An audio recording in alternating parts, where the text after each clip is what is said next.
Welcome. I hope you're enjoying refreshments, a Bloody Mary and/or a mimosa, enjoying the entertainment.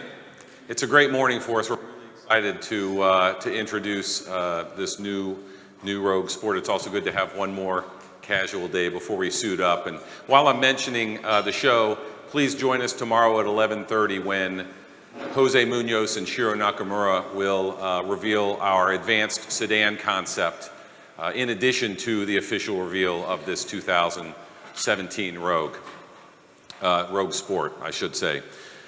You may have heard us talk about it at previous events, the Year of the Truck. This really has been Nissan's Year of the Truck. Early last year, we introduced an all-new Titan, an all-new Titan XD, an all-new Armada, a new Pathfinder, and these have given us among the freshest truck lineups in the entire industry. But a star of our lineup really has been Rogue. We introduced this second-generation Rogue, and sales have skyrocketed. In fact, in 2015, the Nissan Rogue was the fastest growing nameplate in the entire industry. Now, that may be partially due to the fact that small crossovers have exploded in popularity.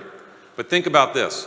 In 2016, the Nissan Rogue was again the fastest growing nameplate in the entire industry. I'm not sure that that's ever been accomplished before. And we capped it off in December when we sold 40,477 Rogues, just last month. The Nissan Rogue was the best-selling nameplate in the entire industry, setting full-size pickups aside. So let me reiterate. The fastest-growing nameplate in the entire industry in 2015, the fastest-growing nameplate again in 2016, and in December, the best-selling nameplate in the entire industry, not counting full-size pickups. So we're really excited about the role that we are on, and it's won a number of awards along the way. We thank you for that. But you know, Rogue has also been great for the Nissan brand in addition to just selling the nameplate. Over 50% of customers that buy a Nissan Rogue have never owned a Nissan before, so it's really allowing us to extend our brand beyond our current owner base. It's also helping us to drive truck, sedan, and other crossover sales to the point where the Nissan Group in 2016 sold 1.56 million units. It was the best year in the history of our brand. And we in marketing are having some fun too. You may have seen our collaboration with Rogue One, a Star Wars story. It's been a great promotion. Rogue was on the red carpet. It's been a great promotion for us nationally, all the way down to dealer integration, which was really impressive. To the point where, while we can't take all the credit for Rogue's success, we certainly are hoping that the new Star Wars sequel later this year is called Armada 1. Fingers crossed. But Rogue's success really is due to the fact that it's so good at so many things. It's a great value, it's got all-wheel drive, it's got a suite of safety features, including forward emergency braking with pedestrian detection. This new 2017 has all new styling inside and out. So we think that this momentum is just going to continue, and the small crossover popularity is only going to grow, which is why this new 2017 Rogue Sport is such a natural extension of our SUV lineup. So to tell you more about this product specifically, let me introduce Nissan North America's Vice President of Product Planning, Mike Bunce. Mike, let's show him the new Rogue Sport. Let's pull the drapes. Thank you. Thank you very much, Phil. What do you guys think? Great looking vehicle. I think you'll notice right away when you look at the Rogue Sport, here on my right and left, the family lineage and the similarities with the Nissan Rogue on our far right, as Phil just talked about, have been a tremendous success for us. But also, I'll talk about, more importantly, some of the key differences and give you a little bit of background about why we're bringing Rogue Sport to this market. This is really an extension of the Rogue lineup as a different vehicle.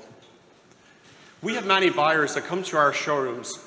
Quite honestly, they look at Rogue, 333,000 purchasers last year, in the calendar year. They look at Rogue and some of them want something a little bit more. They want a little bit more vehicle. They want more performance. maybe more room, and they move up to an Armada, they move up to a Pathfinder. However, when they come to our showrooms and they see Rogue and they want something maybe a little sportier, or they don't necessarily need all that cargo room, or unfortunately today, they go elsewhere. And that elsewhere is other brands, and believe me, that drives me crazy. It drives my boss at Nashville all the more crazy. So we look very carefully at our global portfolio, and we found here with the Rogue Sport the perfect vehicle that fits our needs for a smaller, sportier, more agile Rogue. The vehicle will start arriving in dealer showrooms this spring. And we showed our dealers a few months ago, believe me, they can't wait to get their hands on it. Now, for many of you, you probably know, and I talked to some of the journalists from Japan this morning, many of you know this car is called the Nissan Qashqai. It's no secret overseas. And actually that includes our neighbors to the north in Canada. They're going to use the Nissan Qashqai name. But here in the US, we believe Rogue Sport makes perfect sense. We've built, as Phil just mentioned, tremendous equity in the Rogue brand.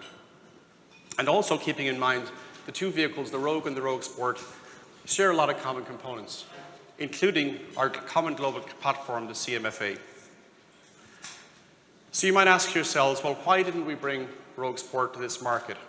The compact crossover segment's on fire. Well, actually, we've been focused as Nissan North America in building the Rogue brand and the Rogue name. Nor was the market to the point it is today. However, the ever-increasing shift of cars to crossovers finally drove our decision to bring this to our Nissan showrooms in the United States. Now, you could ask yourself, well, won't it be confusing to consumers? Two cars that look quite similar in size and name. Will it be confusing to consumers? We don't think so. Why? We'll separate themselves primarily based on customer need. Rogue Sport will be ideal for singles, for couples without kids, and empty nesters who want a smaller vehicle and can live with a little bit of less cargo space. So in reality, beginning in spring, it will not just be about finding a Nissan Rogue, but it will be about finding the right Nissan Rogue to meet your needs. So now I'll cast your attention to two vehicles on the right, the blue, the Nissan Rogue, and the silver, the Nissan Rogue Sport. We'll talk about some of the key difference between the vehicles. First off, the wheelbase. The Nissan Rogue is 2 inches shorter in wheelbase. Total length a foot, 12 inches shorter. And what that does is it reduces some of the rear cargo space. In the rear of the Rogue Sport, we have 23 cubic square feet of cargo. In Rogue, 32, so about 9 different. However, when you fold that second row seat down the Rogue Sport, the cargo space comes up to a very respectable 61 cubic feet. So we think each vehicle will uniquely meet the needs of each customer.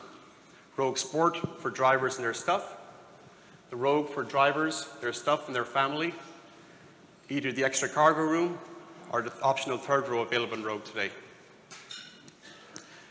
Now we have an optional or an available divide and hard cargo system which will be available for both vehicles. In terms of powertrain, Rogue Sport will offer a 2-liter direct inject gasoline engine that will put out 141 horsepower with excellent throttle response. And when you get to drive the vehicles, you'll notice immediately off the bat that Rogue Sport has much sportier handling, both in maneuverability and feel. And this is thanks to a number of things. One, the smaller dimensions, but also, of course, mass. The car is about 300 pounds lighter. And then lastly, unlike many of the competitors in the subcompact segment who offer a beam axle, Rogue Sport will come standard in the US with rear multi-link suspension. Those are some of the differences. Let's talk about the commonalities and the similarities, which are numerous. First off, Nissan Intelligent Safety Shield technologies are common between the two vehicles. Rogue Sport will be offered with intelligent cruise control, forward emergency braking, and pedestrian protection. Lane departure warning with prevention will also be offered, as will blind spot detection. Both cars will be offered, as Rogue is today, with Nissan Connect available with both mobile apps and intelligent embedded Nissan Connect telematics. And like Rogue, Rogue Sport will be offered in 3 grades. We'll have an S, SV, and SL. We'll offer Rogue Sport both in front-wheel drive and all-wheel drive drivetrain configurations. Now, you're probably wondering the obvious question about pricing. Pricing we're not going to announce today.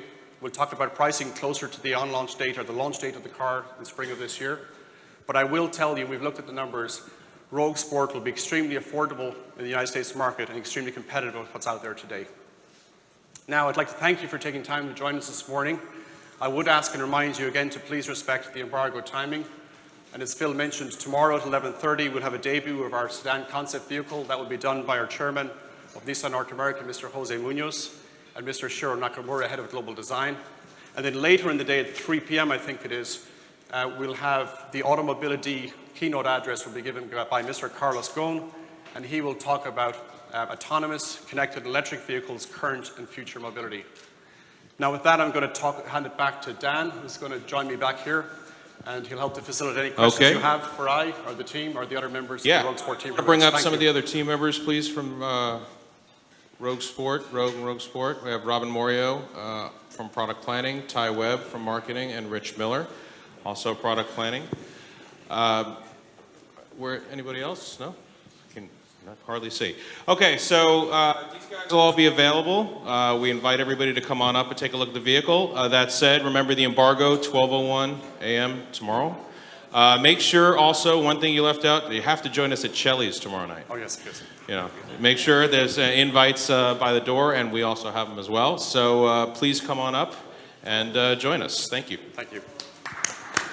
Thank you.